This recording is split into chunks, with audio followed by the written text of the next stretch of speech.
Qu'est-ce que la Pentecôte? La Pentecôte, c'est une fête. Et comme à la fête, on parle. On va de surprise en surprise et comme souvent, on en ressort un peu décoiffé. Pour en savoir plus, il nous faut plonger dans le Nouveau Testament. Direction le livre des Actes. Petit résumé. Jésus, mort et ressuscité, a refait un bout de chemin avec ses disciples. Puis il s'est soustrait à leur regard.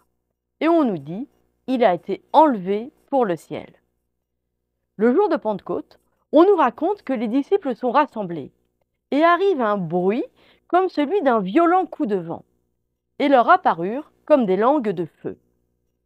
Eux, remplis d'Esprit Saint, ils se mettent à parler d'autres langues, et dans la foule, chacun les entendait parler sa propre langue. Ce qui d'ailleurs étonne le plus grand nombre qui pensent ils ont un peu trop bu. Voilà pour le décor, pardon pour le récit. Vous l'avez entendu, l'animateur de la fête, c'est l'Esprit Saint. Ça alors, un vent de liberté qui va libérer la parole des disciples qui, jusque-là, il faut bien le dire, avaient un peu peur de se montrer en public. Une liberté de parole qui va redonner une liberté de mouvement et qui va de pair avec une liberté de penser, de croire, d'interpréter les événements et aussi les textes bibliques. Oui, oui, même les textes bibliques, même les grandes histoires de nos aînés et de Dieu, nous sommes libres de les relire et de les laisser résonner différemment du voisin ou de la voisine. Les disciples vont dire avec leurs mots leur rencontre avec Dieu.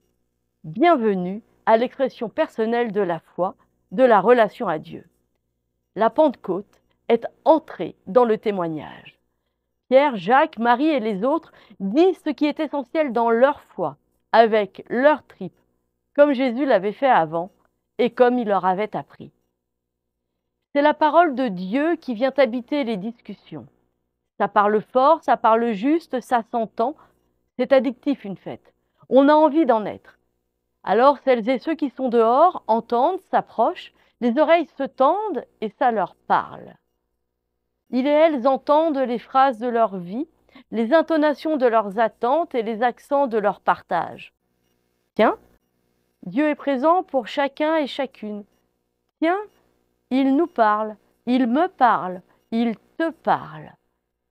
Mais le vent est impétueux. Jamais il ne s'arrête, jamais il n'est contraint. Il sort emmenant avec lui les disciples d'alors et les croyants et les croyantes d'aujourd'hui. Le monde était là, à leur porte. Il suffisait d'ouvrir pour le rejoindre, de chausser les semelles du vent et de partir à la rencontre. Encore et toujours. C'est ça, l'esprit de Pentecôte.